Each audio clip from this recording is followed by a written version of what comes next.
Hey everybody, this is Fleming, and today we're going to be going over my back strength routine. The first exercise I do in my back routine is dead walks.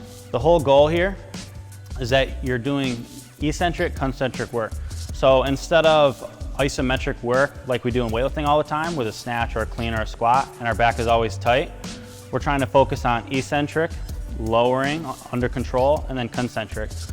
Glenn Penlay worked a lot with me on this, and I found that doing the eccentric, concentric was just a different modality, just a different way to train the back, and it's really helped me. So you want to go controlled, round your back over, touch the dumbbells to the floor, and then the goal is to extend and arch your back up and then bring your hips forward. So the whole goal is to use your erectors to get your back straight, not your hips. Okay. The second exercise I typically do in my back routine is either seated good mornings, split good mornings, or good mornings. Now, again, as opposed to doing isometric and holding my back extended and arched the entire time, I'm going through eccentric, rounding over, and then concentric, extending back up. So I'm going through flexion and extension of my back. Now, at no point in time am I ever relaxed. My core and everything is always tight. The only time I found personally that this could be dangerous was if I was being sloppy and losing control of my core. So even though you're rounding over, you're always under control. So my favorite of the three between split good morning, seated good morning, and regular good morning with the flexion extension is the split good morning. I find that it gives me the most work in my low back.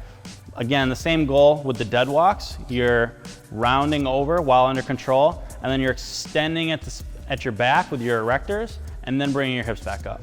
And that's my favorite of the three. But also, because everybody's different, you're gonna wanna see what works best for you. So seated good morning would be next. You're gonna sit down, you're gonna come forward with your back extended just to start, and then you're gonna round over, extend back up, and then come back up. Down with your back straight, slightly around, I usually typically touch my nose to the bench, then I arch my back up, and then come back up straight. The third style is like a standard good morning. We're standing up, our feet are right next to each other. The only difference here is we're not keeping our back arched like a normal good morning. I'm flexing over, under control, and then I'm extending my back through my erectors and then bringing my hips back forward. So the most important thing with all three of these styles is that you're trying to use your erectors and your just that whole posterior side of your back to bring your shoulders back, not your hips. Another exercise I like to use in my back routine is glute ham raises on a GHD machine. I'll typically do these prior to doing back extensions, which we'll talk about next. Really gonna feel that in your hamstrings. You might even feel it in your glutes as well. So just really good work for your hamstrings. So for me, the biggest issue was I was so weak posteriorly. So I'm doing all this work for my erectors. Glenn decided that I should throw in some exercises that work my hamstrings more. And so the glute hams was just another good one to throw in there for me.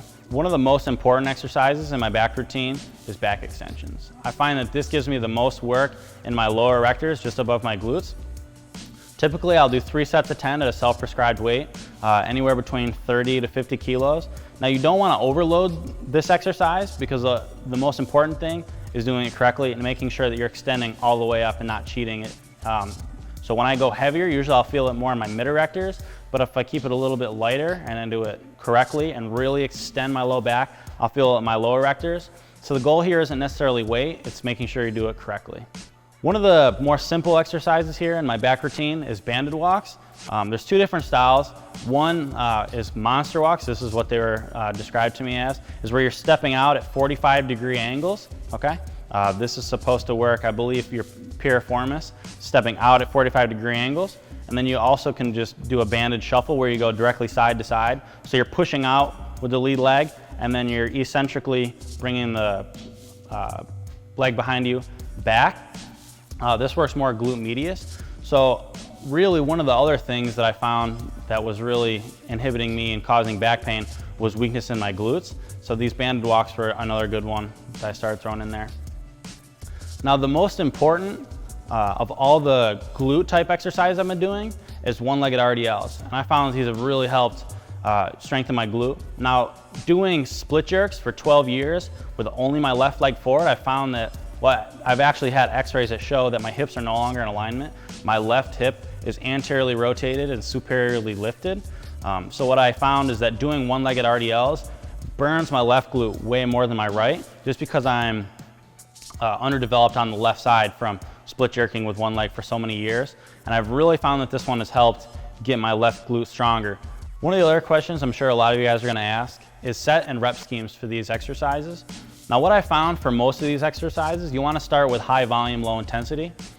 So most of them I'm doing sets of 10 for the back extensions, for the glute ham raises, for the good mornings. All of them I've been doing for sets of 10. Now with the split good mornings, I'm doing sets of 5 with each leg forward, so a total of 10. One-legged RDLs, I'm doing 10 on each side.